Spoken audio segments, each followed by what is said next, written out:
Hello everyone, thank you for joining this webinar. My name is Sandra. I'm a coach and a grief therapist, childless not by choice, but probably most relevant for this particular call, a huge fan of World Childless Week. So for me, probably like many of you, World Childless Week for me was the doorway into finding support in this wonderful community that we have. And that led me to setting up my own support groups and community after that. So I'm just super grateful to Steph for having World Childless Week and for inviting me together with these five lovely ladies who you're going to meet in a second to join the call today. We have the topic, we are worthy of your support. So together with these five ladies from my childless community, we're going to brainstorm, clearly there's no script, but we're going to brainstorm how you, our friends, partners, colleagues, family members, can help support us during this unexpected path. We decided that probably it wasn't relevant in this particular call to in our introductions to do our individual stories. But we said, okay, I'll do a little bit of a summary of our collective stories all together. So this is not one of our individual stories, but all of our stories together. So, but yeah, as you probably know, there's many different doorways to becoming childless not by choice. Some of us never meet the right life partner, others never get pregnant naturally and ethically are against fertility treatments, others just simply run out of time. For us collectively, we have had male and female infertility issues. We have done a fair bit of IVF between us all. We've looked at, or we've been involved in sperm donation, egg donation, if I can speak, failed adoption. We've had quite serious health issues like cancers and such likes, hysterectomies, vasectomies, and collectively between the six of us, not together because that would be a bit strange, but we tried to have a baby for 50 years. As I say, not together, let's not confuse that, but yeah, but basically we 50 years we invested in our attempts to have a child.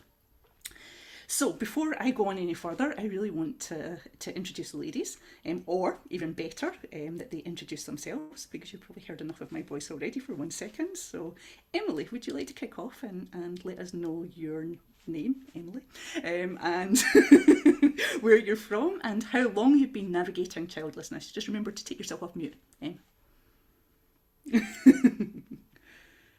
Well done. Thanks for the reminder. I wouldn't have done.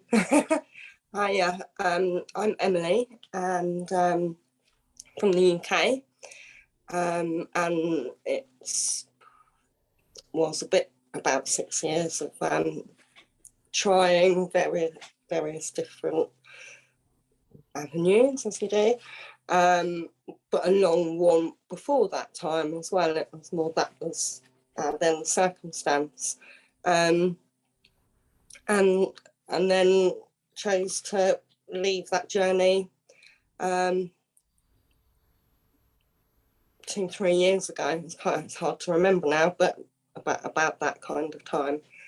So, yeah. Perfect. Thanks, Em. Huge welcome. Beth, would you like to follow up? Sure.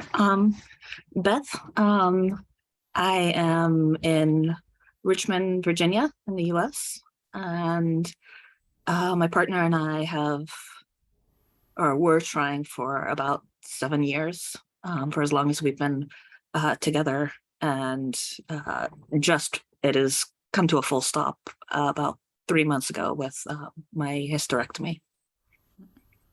Thank you, Beth. Anna? Yes, hi, my name is Anna, and I am from Sweden, in Stockholm. My husband and I started to try to become parents after 1 year after we met, and that was maybe around 14 years. And I would say for around 4 or 5 years, the journey had to take another path for us than continuing trying to become something that never succeeded. Thank you for that, Anna. Annette? Hi, I'm Annette. I'm from New Jersey in the US. My husband and I tried to have children for I guess, about 5 years. And I got very sick in 2005. And I've been infertile for 17 years. Thank you, Annette. And Cara, last but certainly not least. Hello, my name is Kara. I am in Tucson, Arizona in the US. I first became pregnant 13 years ago and subsequently had 2 miscarriages and several health issues, and then ended up getting divorced. And so, through a culmination of events, health and partner wise, I have been childless. And my journey sort of ended, I would say, 6 or 7 years ago when I stopped trying to have a child. Now it's me that's on mute this time. Thank you, Cara. Perfect, thank you. So, just to introduce the topic a little bit more, because this one's a kind of special one for World Childless Week. So, if you're childless, not by choice, and you're listening to this, the idea is we're going to brainstorm together some tips, hints for your loved ones. So the idea is if somebody comes to you and says, I really want to support you, but I don't know how, and you don't have the energy or the resources to teach that person at that moment in time of the support that you need, then the idea is, as I say, we're going to brainstorm some different ideas and see how that can potentially help. So the idea is you forward on to those loved ones. If you're then the person this video has been forwarded on to you, I'd like to first of all start by speaking to you just for a few minutes to say a huge, huge, huge thank you. The fact that you're here and you're listening to this video and you want to learn on how to support us just means the world to us. And sometimes when we're in the midst of our grief, we really just don't know how to say that thank you. But we're really, really grateful to have people like you in our lives. So, just wanted to start by saying a huge thank you. I lost my thought there. Okay, I've got it again. The other thing that I want to say is that I think we've all met loving, caring, lovely people like you guys who are here and want to support us. Sometimes it's difficult to set boundaries of how to support others, and we try and jump in and really carry that grief for somebody else. That's not your job.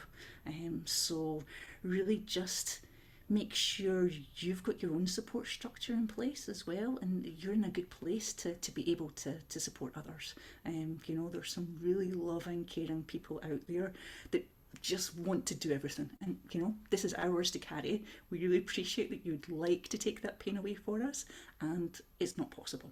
So here we'll brainstorm some different bits and pieces, but just to keep that in mind. Building upon that, we'll speak in a second about the term disenfranchised grief, but in general, just speaking about normal grief, bereavement grief, let's say, we don't get any training for it. It's like nobody's actually taught how to sit with the pain of another person, and it's really, really difficult to do that. What we're taught in our culture and society is how to try and cheer someone up, avoid the pain, give solutions, take it away, all of those type of things. So you're going to hear as we brainstorm how those things are not useful to us, and you're going to be sitting there kicking yourself going, oh my god, I've done this all wrong, and you're going to potentially want to feel bad. Don't. As I said at the beginning, we're really grateful that you're here. We're all human. We're all learning in this process, and we've all made mistakes. Me too. So the fact that I'm hosting this webinar doesn't make me an expert, it makes me a human as well, and we've all made those mistakes. So if you suddenly hear a later part of the conversation and think, oh my god, they're speaking directly to me and they're telling me what not to do, don't feel bad about it. We're all here and we're all learning. So just keep that in mind.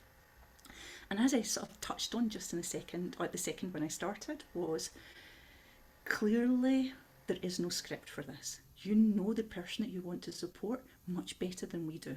So some of the stuff you might hear just now, you might think this is complete rubbish and it doesn't help my person at all. Throw it away.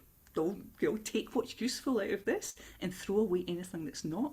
We're individuals who are going to say from our individual perspectives what was useful for us and what wasn't.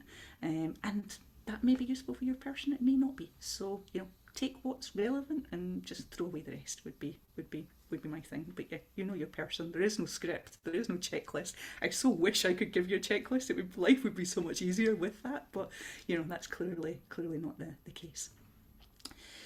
So I said I would mention, and then I'm going to pass back across to the girls again, but basically I said I would mention a definition of something called disenfranchised grief. So a guy called his name is actually Kenneth Doka in 1989 actually coined this phrase disenfranchised grief. I'm just going to actually read out his definition of it. So he says it refers to a loss that's not openly acknowledged, socially mourned or publicly supported. So childlessness falls into that particular bucket. You may be sitting there thinking to start with, and you may be embarrassed thinking this, but thinking, well, they never actually had a child. What did they lose? You know, how can I support something? How can they miss something that they never had? So what I'd like to do, and really I'd like to invite the ladies to kind of share one significant loss. Together with our childless community, we put together a list of losses, and you know, I'll maybe ask Stephanie to add that to the YouTube link and such likes, you know, so you have a more detailed list of that. But as we meet normally as a childless community, as a group, then I would like us just to kind of open up that safe space as well for the ladies. So normally, you know, we imagine that we're sitting in a big circle together, holding hands and whatever, and as we're about to share our losses, I would just like to imagine for a second that, you know, that we're in that environment and, you know, just together around some safe place. We've actually changed it from a circle recently to a horseshoe so that we can invite new people in. But yeah, basically I would like to maybe starting with someone different this time, so it's mixing up, but starting potentially, Beth, would you be comfortable with sharing with us one of your significant losses that you've had in the journey, just to set some context?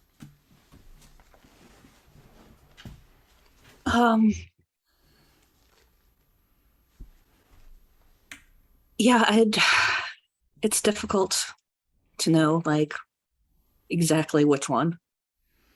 I feel like I've lost a whole lot of myself, and future expectations and dreams. I've lost the, you know, the experience of seeing, you know, my parents be grandchildren or see their grandchildren, experience their grandchildren. You know,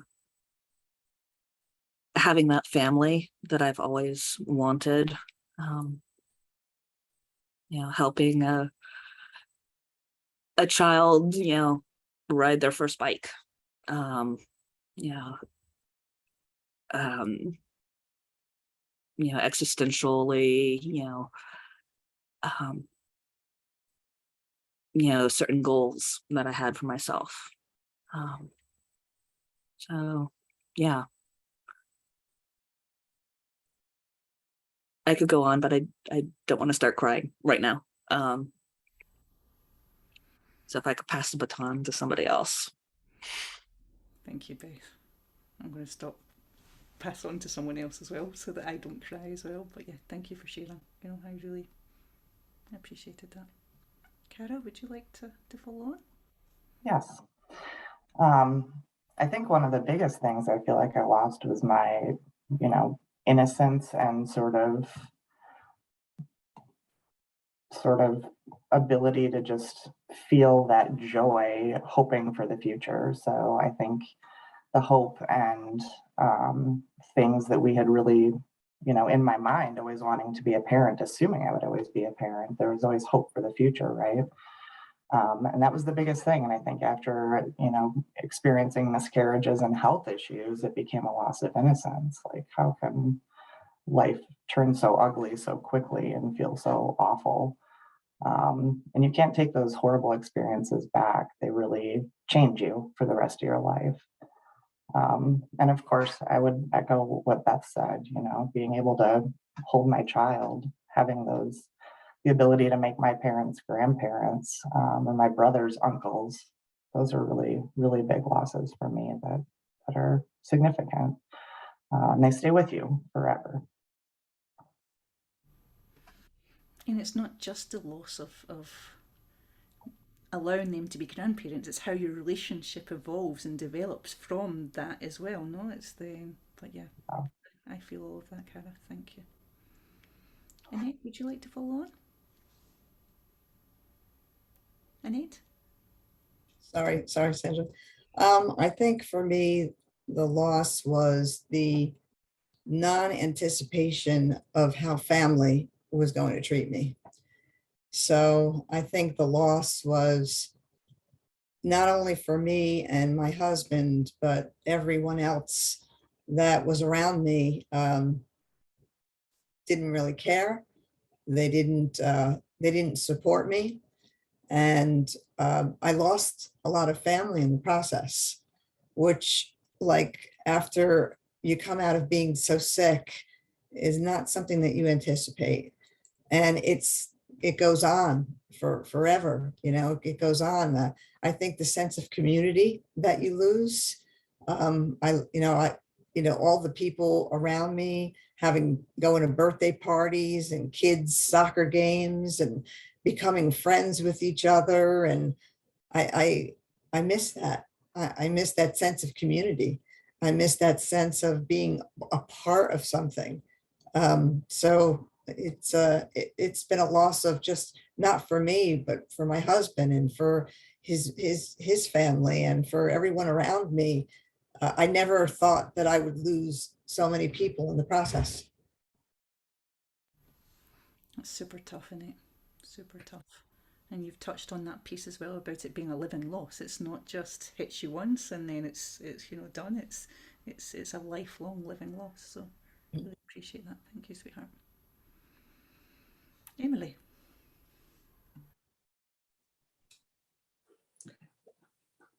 Yeah, I echo everything that's been said. And I suppose that is the overriding loss, I suppose, is the loss of hope and having to sort of try and reframe that hope in another way, whilst acceptance is a word that you get to a long way down, but you battle with that sort of acceptance of needing to reframe hope. And with that does come a lot of additional losses, community, expected relationships to evolve in ways where, sharing children and sharing that life experience is a shared connection. And it does feel a little sidelining.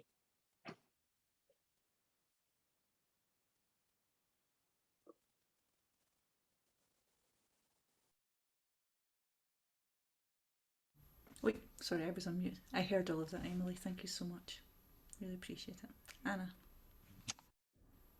Yeah, I would say the loss of my identity, having to recreate my identity, and also my identity amongst other people that I always have to, when I socialize, I always have to prepare myself. That is a loss for me, which I learn to get acquainted with, so I can be myself and don't have to prepare. But it's a long way. But then I have this concrete image, the loss that I can never hold my child in its hand. I cannot be there to support it. I cannot be there when it's in joyful time. I cannot be there in dreadful time. And yeah, I cannot hold the hand of my child. That is such a big loss for me. Feel that one too.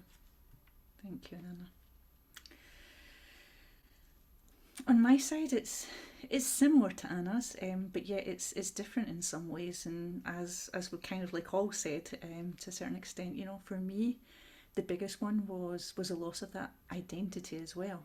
And that probably started with my miscarriage. And it may sound super naive and may even sound arrogant, But for me, I just thought a miscarriage would be completely impossible. It was then it wasn't something that potentially entered into my mind. It was a feasible option. So when that happened, and I thought, well, my gran had my mum when she was 40, why? What's wrong with me? And you go into that crisis of what did I do wrong and all of that, which is heavy. But when my journey came to a complete end, and as this was a disenfranchised grief that, even I didn't see it myself. I kept chatting to myself and saying, snap out of it, you have so many things to look forward to and such likes. But, about 3-4 months after, I really just felt who on earth am I? What does my life hold for me? Who am I meant to be? When I always thought that I was going to be a mother. And that felt super, super heavy, and it felt even heavier because there wasn't people to chat to. Your normal support structure that you go to, your parents, your friends, whatever, most of them are parents. So it's difficult, and it was really lonely and really, really confusing. So yeah, that was then, I say, similar to Anna's, but a different stance. And again, it just goes to show, individually we have very similar. We're in a similar situation just now, but different paths to get there. But kind of just summarising what I heard from the girls in total, there's physical losses, there's miscarriages, there's failed IVFs, there's hysterectomies, there's all those type of physical aspects. There's also the social losses of holding the hand of your child, seeing the first day at school, all of those type of things. But also the social losses and the identity losses. It kind of mixes up there a little bit between our changing our relationship with our friends and family, and then trying to figure out who we are after this.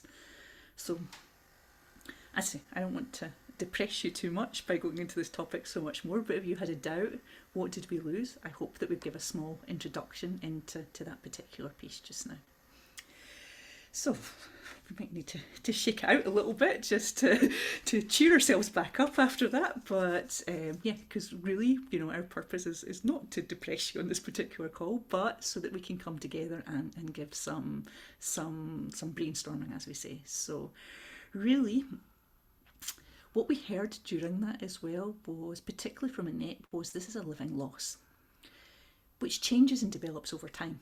So what is useful for the person that you want to support when they have either just had a miscarriage, just had failed IVF, or had a hysterectomy, when they're in the depth of that grief, is very different from what we need, 20 years in, but there are still losses and things. So probably just starting with the ladies and things as to twisting it back to, and again, we're going to try and stick on what was useful for us. What sticks in our heads more as humans was what was not useful for us. So that might come out a little bit, but don't worry. So I'd like to do another round with the girls, or start the proper conversation with when you were in the most difficult, most intense part of your grief, which is different for each one of us depending upon our individual journeys. What was most useful for you? What then was helpful? Maybe Cara kicking off this time, just to. Sure. Yeah. I think for me, as you said, it's always easier to identify the things that were not useful, because there was a plethora of those that came at us at various times. But for me, the biggest asset that anyone provided me was to just make space for me, and be willing to listen and to hear what was happening and how I was feeling without trying to fix what was going on. I think acknowledging that you don't understand, acknowledging that you have not been through this, and that you really don't get it, but that you want to be a kind, supportive person to me during that time, or to anyone. I think there was a lot of, on my own behalf, trying to fast forward through the grief. I kept thinking, if I could just get past this horrible, gut-wrenching feeling, certainly any day now I'm going to feel better. My life is going to feel whole again. And it took me a long time to recognize that this was a living loss, and that this was not going to go away. There was never going to be a wake up one day and think, oh, I'm fine, it's over, thank goodness. That just never is going to happen. So I think having someone that can listen, make space for me, not try to fix what's happening, and just try to be understanding, be genuinely curious. Making or creating that opportunity for connection, even when you don't understand something deeply, is really important, impactful, and powerful to someone who's suffering, struggling, or just really not doing well. Yep. So that's sitting with us, listening to us, but not trying to fix us is then what I would summarise what I heard from Cara. But also what I found interesting, what resonated particularly with me, was Cara was explaining how she was trying to figure out her own emotions during the journey as well. And that's something I really resonate with as well, that then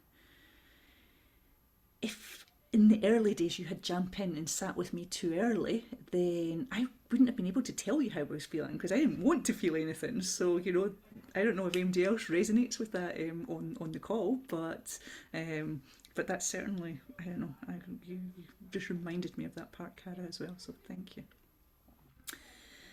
Do you naturally want to jump in? Maybe we can just do the normal, yeah?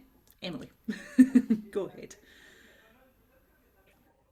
Following on from Cara with the sitting with, in the very early days for us, I had told a work colleague, and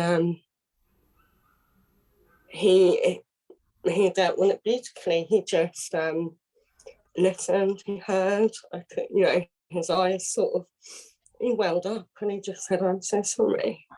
And that was probably one of the most poignant sort of moments of just feeling felt and understood. And it was just, a fleeting moment, but there is no bigger sort of expression of that. It's just been felt, you so felt like you were witnessed at that moment in time and held. No, it's amazing. What a fantastic friend, Emily. Yeah. It's not easy to sit with. And you can feel when someone is sitting with it, even just with that tiny bit of word, that then the words are almost irrelevant, it's then, yeah, that's super powerful. I'm so feeling that one. So thank you, Emily. And it can easily be done, especially I think in those very early days, but it is having the sort of comfortableness to sit with it. Cool. Emily, I think that was probably the biggest help and support for me, that witnessing, the actual active listening, or just sitting with me without, like we all said, like without trying to fix us, without trying to make us fast forward through our grief cycle, without, telling us to shake it off, or, reminding us how wonderful our life is. And it's like, at that moment when I was at my darkest, I just wanted somebody to see that I was suffering and acknowledge that, and, hold my hand. If we were in that, inner circle together. I also found that, not being able to truly express what I needed in the time, but having, loving folks come in and, take care of the dishes, doing a load of laundry, or picking up a prescription that I needed, just, supporting, me from that level. That made me feel seen and, loved. I think even just the "I love you," the couple cards that you received, anonymously in the mail, or, sweet care packages, those all sort of reminded me that I wasn't alone, and that the community that was standing beside me was still there. Outside of the ones that, understandably just couldn't handle it. But for me also, Beth, those flowers and cards and things that we received, for me, they felt like a safe acknowledgement. You know, I didn't have to go and explore my emotions. You know, it was a, I see you, I witness your pain, but I'm not making you explore something that you're not ready to explore as well. So, you know, that doing the laundry and things like that I don't know, for me was super important too. So yeah, thank you. Ladies, Anna, Annette, who would like to jump in? I think for me, you know, 17 years ago, there was no support group like we have here. There was no one. There was no family. There were no friends. There were no flowers. There were no cards. It was just me trying to figure it out on my own with my husband. And although he was great and he was there, it clearly wasn't enough. It wasn't until maybe 5 or 6 years after I became infertile that I broke down because it was too bottled up. And I reached out to a grief counselor that was infertile as well. And her name is Maria. And she came to my house every other day and sat on my porch with me on a deck. And we just talked. And it wasn't until then that I figured out how much or how bad I really was doing, and that I needed somebody to talk to, anybody. Just echoes how important it is to feel listened to, and just for the pain to be witnessed. No, it's then again, it's nobody can fix it. Nobody can give us our cherished child, but just witnessing it and listening. Oof, it's super powerful. Thank you, Annette. And just to build upon that, you know, as well, we saw Emily a second ago get a tiny bit emotional, and we're seeing Annette as well. Something else is, if someone actually can shed their tears in front of you, it's not that you've made them cry. It's that you've made them feel safe enough that they can actually cry in front of you. So, you know, so thank you for trusting us in that, Annette. Really appreciate it. Sending you so much love. Anna. Yeah. When I was at my deepest, darkest place, I was actually away on a girls' trip, like I am right now, with the same girls, which are all, they have heaps of children now. But at that point, I think it was 6 years ago, then I was not happy on the trip at all, and we all lay in the bed together, and I could be sad. I had migraine, and so I really felt supported and listened to without being judged or having to explain so that they could understand. That's also important. It's so nice when people say, I know I can never understand, and you don't. That is so relieving, because this is too existential to explain to anyone. And you don't understand it yourself. But what I wanted to come to, what was for me, I was just crying, and it felt very dark. And my friend said, well, don't you want to find people who are in the same situation as you are, Anna? And I'm like, yeah, but I don't know, I cannot. But you feel this big. And she's like, Anna, I'm going to find that for you. I'm going to help you with that. No worries. And after a few days, she had found the few people in Sweden that had, and we all got together. And now I'm here. I met you. So what I want to bring forward is help your childless friend meet others in the same situation. And sometimes you don't have the yourself to search for it. And if you're living in a small country, there might be very few. And if you can help them to do the searching or anything, that is helpful. Because finding the circle where you are the norm again, it's where the healing can start. Absolutely. And just to mention for MD, obviously you found World Childless Week if you're watching this video. And on World Childless Week, there is a page, I think it's called Resources, and in there are support groups as well. So, and therapists and all those type of things. So, yeah.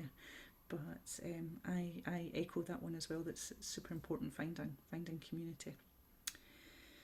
For me, I think one of the important ones, we spoke about the cards and the flowers and acknowledging from the distance and giving me space to figure out, what was I feeling and such likes. But after that, I think one of the most significant things for me was somebody asking me as well. So not just making assumptions about what I need. So, this could go for christenings, baby showers, whatever sort of type thing as to. But one of my friends came to me and said that I know it could be tricky for you to hear about my daughter. So tell me what you need. Do you want me not to talk about her? Do you want, what do you need out of that sort of type thing? But asking that question created a space to actually say, hey, this is what I need, rather than making assumptions, going, just stop speaking about children in front of me sort of type thing, which wasn't what I actually needed. I was quite happy to hear about this friend's daughter in my particular case. But we're all individual in that, and that could be hurtful for some of us to hear about a new child being born and whatever. But asking that question and figuring out, I found that was very brave of my friend to do that at that moment in time, but also something that don't make assumptions. Ask us if we want to attend events or not attend events, and yeah. But for me, that would have been something else. Just opening up the floor for any more that then we can kind of go through from the darkest grief to things are not so heavy, but we're perhaps in that crisis of identity or whatever. I don't know, just carrying on and seeing what other things that you ladies have for tips and hints, or what was useful for you again as to.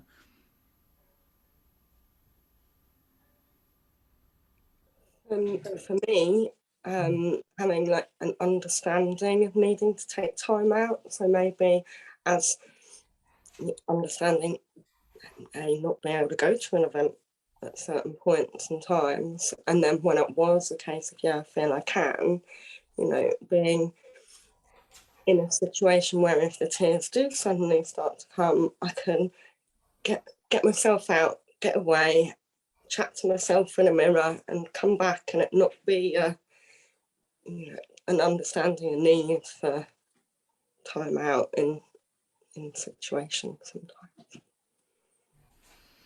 So what we're kind of hearing between Emily and I is a little bit how to prevent that family issue that then Annette had to a certain extent. Ask the person if they're comfortable to attend an event.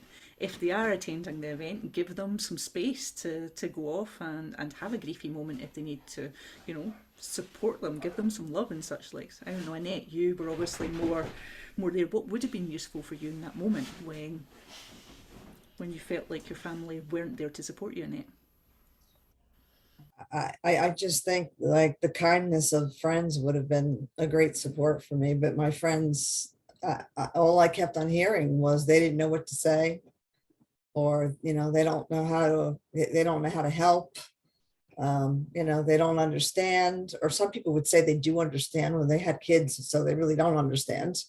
I would say though, in my journey up until like even last year, my friend Jeff, who is very good friends of mine, we were out to dinner with him, and I told him my story for the first time in 17 years. And he's like a brother to me. And he just looked at me and said, why didn't you talk about it? Like, why am I just knowing now? And I guess, part of the blame is myself. I hide it, like the tears of a clown. You just make sure that you have a good face on for everybody and have a good conversation. So, and my friend Donna, she's been wonderful when she found out, and she sends Mother's Day cards to me from my dogs. She sends Father's Day cards to my husband from the dogs. She tries to be that person that I needed. And it didn't come along until, a couple of years ago. And mainly because of myself, I sheltered them from that. And from what I heard from what you said, you were sheltering yourself from it to a certain extent as well. You know, you spoke earlier about, you know, how you couldn't really explain to others how you felt. So that's then completely understandable that then, you know, you didn't know yourself. So how can you explain to others? So completely get Yeah. that. So, so I guess in that as well, it's for the person who's childless not by choice listening to this, is it's never too late to speak to your friends as well. You know, there's always a moment to, and it does. I remember a lot of my grief happened during the pandemic, which was super lucky in some way because I was protected from some of the social events. But I remember I had some of these friends who were like, "Oh my god, but you love traveling. You know, you wouldn't have time for a child." And these dismissive comments that then just like, okay, but at some stage, you don't have the voice to say, "Stop. That's not how I feel." You know, you would scream and shake them almost by stopping them at that moment in time. Um, but I remember the first time I met up with those friends afterwards, being brave, similar to what Nate was, and just saying, "Hey, let me tell you how lost and lonely I felt like this. And, you know, I have found this community and such like, so I'm feeling better." But when I had the ability to articulate it, I suddenly got a different response from my loved ones as well. So it was then, but that really depends on the emotional moment that we're in as well, as to, you know, that takes, and there is no timelines. That takes a different amount of time for each one of us. Is then the, and I think that's another really important point, is there is no timelines in this thing, you know. Exactly. Yeah. So cool.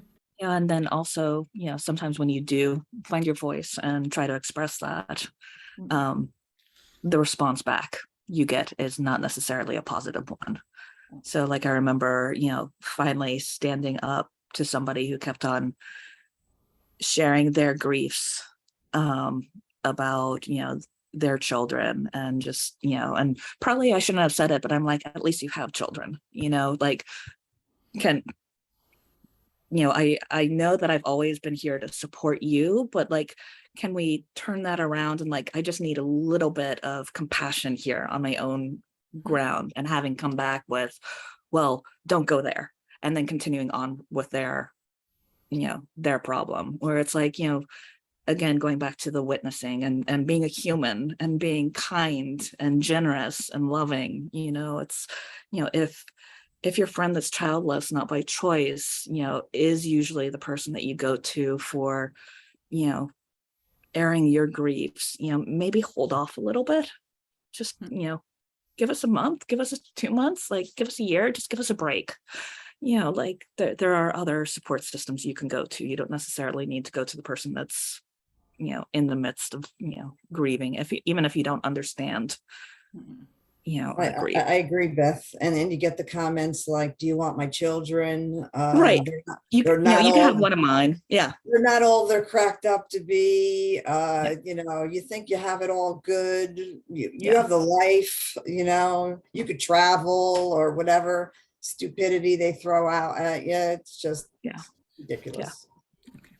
And it's like, I know sometimes, you know, folks mean well, but sometimes, you know, they're coming from their own hurt place as well. And I'm not saying that your hurt and your grief is less or, you know, more than mine. It's like, just, you know, remember that you're talking to a human, not, you know. I have a wonderful example of my mother-in-law. I remember just after my miscarriage, it's basically my mother-in-law, you know, basically me saying to my mother-in-law, so I actually was trying to probably escape from my own grief at this moment in time, analysing this with some time, and saying, "Oh my god, but you know, you guys lost your grandchild as well." My husband is an only child, so they lost their grandchild when I had my miscarriage. And they just basically put a barrier up straight away and said, "No, no, no, this is not about us. This is about you. We're here to support and love you at this moment in time. We have our own ways of dealing with this. This is not, we're not going to share that with you." Which at that time I kind of like went, okay, you know, like kind of felt a step back. But I saw that that came from a completely loving place, kind of like what Beth was expressing to a certain extent there. So, you know, that was just amazing for me that then they had the ability to do that when I didn't even have the ability to do it myself. Was the, you know, the piece. That's beautiful. That's beautiful. So amazing. So yeah, cool. What more? what more can we give that then was useful? So we've heard lots of comments there on the side, and just remember the comments I made at the beginning. If you've done some of these things, don't worry about it. We still love you. You're still part of our lives, whatever. And basically, we're just glad you're here listening and willing to learn. So, what else? What else was useful? Well, since it's so hard to talk about and you don't know your emotions, and sometimes you get numb or you cannot talk about it. One thing that was felt, I think you talked about before, but one of my friends were in the middle of producing. Said, Anna, we're going to try for a second one. And I know what you are going through. And I just want to ask you, what would be the best way for me to tell you if we succeed or if I'm getting pregnant? How can I convey the message to you in a way that is best for you? And that gets very sweet because I felt that she stepped in and I wasn't strong enough to ask her for something like that. And I couldn't answer that question immediately. So I had to come back to her but just by her asking that question, I just felt included in her mind. And it felt more okay than if she wouldn't have asked me. So sometimes many of us have difficulties talking about our needs and what would ease at some point. So sometimes ask the question to us, because when you hear the question from someone else, it's easier to start thinking. That one gave me a huge body shiver for some reason, Anna. I don't know, that one just because it's like the person who's watching this who potentially is pregnant and wants to tell their childless friend, it's like, so here's one way, but if you are pregnant already, then that may be challenging. Anybody else? Yeah, and just also when you are childless and everyone is trying and they feel odd about being around you, because if they get pregnant, they're like, oh, afraid of doing the wrong thing. And the best thing to do is to ask what would be the best way, because it's different for everyone. But it's such a nice gesture instead of being scared to do wrong. Yep. Thank you, Anna. What about, I think Annette mentioned it a minute ago a little bit about Mother's Day and such likes, but what about like the holidays and such likes, the Mother's Days, the Christmases and such likes? These are like particularly triggering days for us, and it's something we speak about a lot in our community. And I don't know if there's a particular answer to this, but what would be useful for you during those triggering days, be it Mother's Day, be it Christmas, be it an anniversary of a loss, or anything? Cara, what are you thinking? I see you came off mute. I have a few friends who I mean, Mother's Day is a day that I don't particularly appreciate. In the last several years, unfortunately, I love my mom, but it's not a fun day for me. So I do have a few friends who have been incredibly supportive and will reach out and just check in and say, hey, I'm thinking about you, or I'm here, or I love you, or, any number of those things to acknowledge. It's again, acknowledging, it's again, being part of, reaching out to the people that you care about and letting them know you're here. And having had miscarriages and having been pregnant, I have one particular friend who will wish me a happy Mother's Day and write a sweet message about, you'll always be a mother in your heart, or what have you. And that, while I know not everyone can hear that and accept that, because it can be triggering, I will say that it has made me feel like my losses are valid and meaningful, and that they're worthy of being seen, and people can acknowledge them without being uncomfortable. Because I think a lot of folks, when you're trying to support someone in our situation, the first response is to feel uncomfortable and like, I don't know what to do. And so I think just that acknowledgement time and time again has been incredibly helpful to me, um, especially on holidays or difficult days like that. Just knowing there's people that care and that see me. And kind of just building upon what Anna said as well, you know, and what Cara said there to a certain extent as well. It's probably important to ask, because some people may get the Mother's Day card and may be offended, and some people may love it. You know, it's one that's it's tricky to do the right thing, and Cara alluded to this as she was speaking as well. So, but yeah, just yeah. The lesson is always, when in doubt, ask your person that you care about what they need and be very specific when you ask. I know Mother's Day is coming up. I know this is a hard day. What can I do to support you? And that goes a long way. Yeah.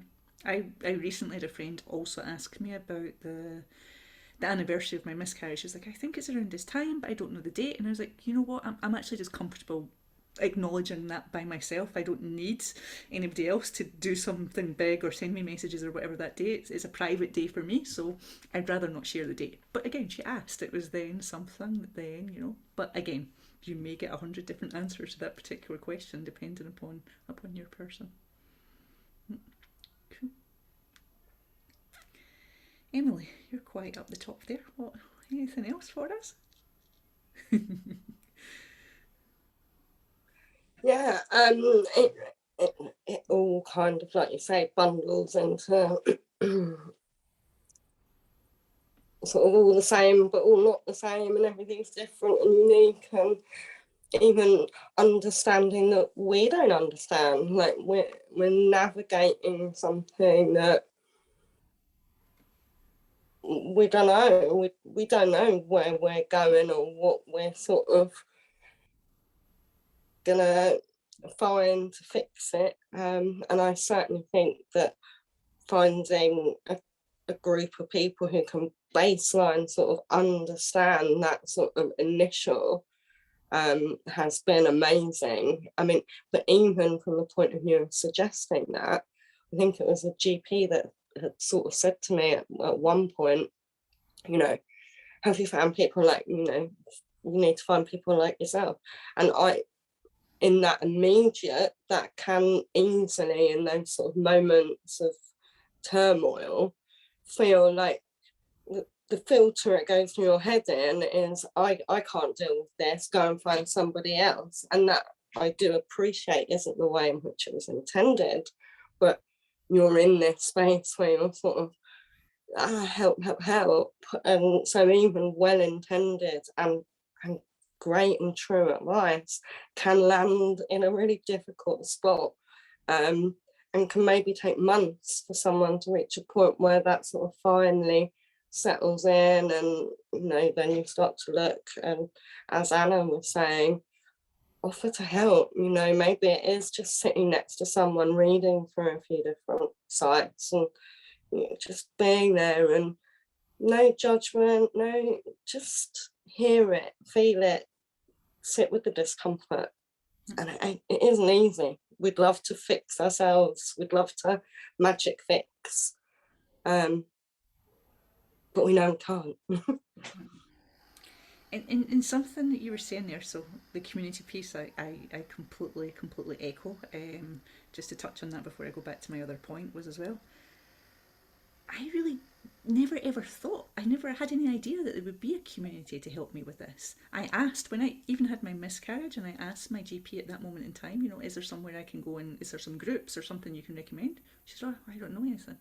So she didn't have any recommendations for miscarriages, let alone, you know, the childless part. So I just didn't imagine that there was anything. And it took a friend who had survived cancer to say, hey, there's loads of support groups and things on Facebook for cancer.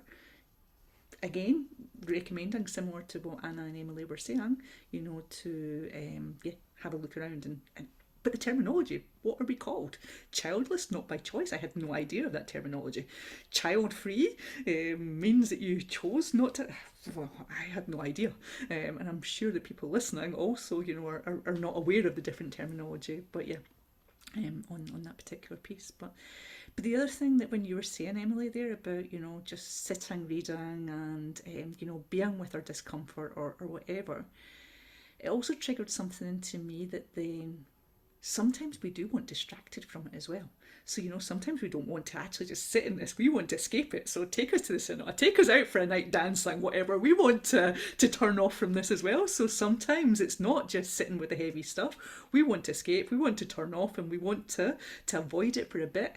And that's actually completely healthy for us to do as well. It's an ongoing process that then, you know, it's sitting with the dark sometimes and you know, trying to jump into the future and avoid it sometimes as well. It's like both those things are good. But you know, that then just triggered into my head when you were mentioning sitting with it and reading. And you know, I think you'd mentioned on one of our calls at some stage, you know, a friend came along and did some gardening or something with you, and you were just Yeah, like being absolutely. together, Yeah.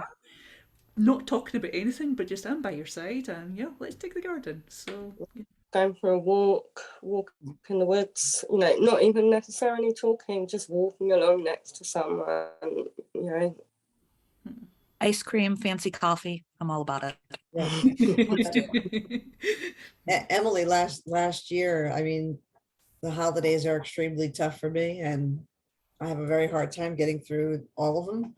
And your little craft day last year, I know it was just me, you, and Sandra, but I don't know. I think about it all the time. It was my people there for me, just being, you know, making something, just three girls that we weren't three childless people. We were friends making something together. It was, I don't know, it touched me. We're going to do it again. Yes, we are. I don't think I'm breaking any confidences by saying this one as well. That I remember Annette had a tough time with Halloween, and one of the girls from the community sent her a blanket, and she said, "Here's something to hide under until you feel better." And I remember that was just, and you actually cloned the name for us afterwards, you know, the Blanket Girls and such likes, because you were just like, "Oh my god, I've just never felt so seen," and you just sent me a blanket that I can hide under until I feel better. It was like, yeah, I remember Yeah. that was a really simple gesture again, but just so impactful, just Yeah. details. So And then I sent the blanket to Robin. So it was the kind of kept going, you know, it's what we need. yeah. Cool, cool, cool. I've got my blanket right here. Yeah. Yes, girl, yes. So I don't know, like kind of like trying to summarize, I'm kind of sort of feeling like less is more in some ways, you know, it's the, you know, just acknowledging, listening, being willing to sit with us, you know, is a lot asking the question, how can we support? Um Again, this is kind of like a little bit advice giving, but at that moment trying to see how they can find a community. So be careful how you approach that one sort of type thing as well, because the timing is always right. Like Emily touched on, she kind of felt like the person was pushing her away saying, "I can't deal with you, go find someone else." So, you know, just yeah, I say for me, that friend saying this was useful for me, potentially, but maybe starting it off with, are you open to suggestion, and you know, seeing if that's then there. Remembering the big dates, you know, asking how the person would like to be there, and how they would like your support. What else in a summary would you girls give? Did I miss anything out of that summary, or I'm thinking silence probably I means think that's good. I mean, also, you know, perhaps not be offended if we just want to hibernate. yeah. So I know during certain holidays, I just need to get off social media. I need to turn off the lights. I need to crawl under the blanket and have some hot tea. And if I don't respond right away, it's not because I don't love you or I don't appreciate being checked in on. It's just, you know, yeah, good one. yeah, Perfect. sometimes we just need time. I would agree with that, Beth. I think, you know, especially, you know, a message to people out there that have children and you have someone in your life who's childless, not by choice. I think extending that understanding, that we may not emotionally, mentally be able to go to your baby shower or to your child's 1-year birthday party, or I think I've burned a lot, carried a lot of guilt for not being able to engage in those activities because I feel like I'm not being a good friend. And so it's important to understand that we are not hiding out, avoiding you because we don't like you or care about you or your children. I think many of us have children in our lives that we very much love and care about. But we cannot always be there in those moments, just in the thinking about our own self-care and our own mental well-being. I think that's one thing that I want to say, because I think I have felt bad for not being able to attend those things, but it's been too hard for me at certain times. We talked earlier about the pregnancy announcements. I am so gracious when people say to me, "How would you like to be told?" Because there's nothing that makes me feel more like emotionally unwell than being stuck in a room with 50 people while somebody's announcing a pregnancy that no one was expecting. That's hard for us. Those are things that can be really triggering and difficult, and we don't want them to be. This isn't the position we want to be in, but it's kind of a reality. So I think being able to acknowledge that your friends are there, they still love you and care about you, but they may not be able to be there at all those moments. Yeah, absolutely. Absolutely. Beautifully said. Thank you. Yeah, echoing that. So I think we've given some insights. As I said, we don't have a script. You probably, yeah, we don't have a checklist. We don't have anything more detailed for you. But I really hope this gives you an insight into some of our losses and some of the ways to support that. And we are, again, just finishing up as we started. We're super grateful to have someone like you watching this video, wanting to help us, and that the words really don't matter. It's the intentions. And, I think as Emily beautifully put it a few minutes ago, we can feel those intentions. So, that's just, don't worry about saying the wrong words and such likes, but just hold our hand. We just want someone to sit with us and hold our hand and know that we're there. That whole hand holding will change over time. Yeah.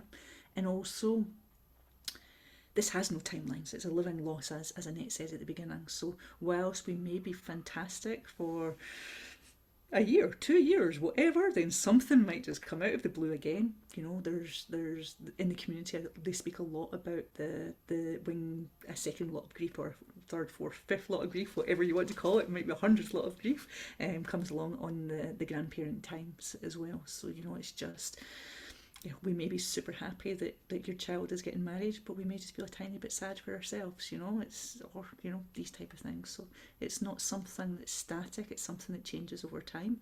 And yeah, it comes and it goes. So just stick with us, and I say we're super grateful that you're watching this video. And I am super grateful that then I have these lovely childless friends, I would now call, on the camera. We met through a community, and they're so dear to me, and I'm really grateful that they were here on camera with me today, being vulnerable, speaking about some tough stuff to help those that come behind us. So thank you, ladies, as well. Really appreciate that, and yeah, have a lovely day and take care. Bye bye.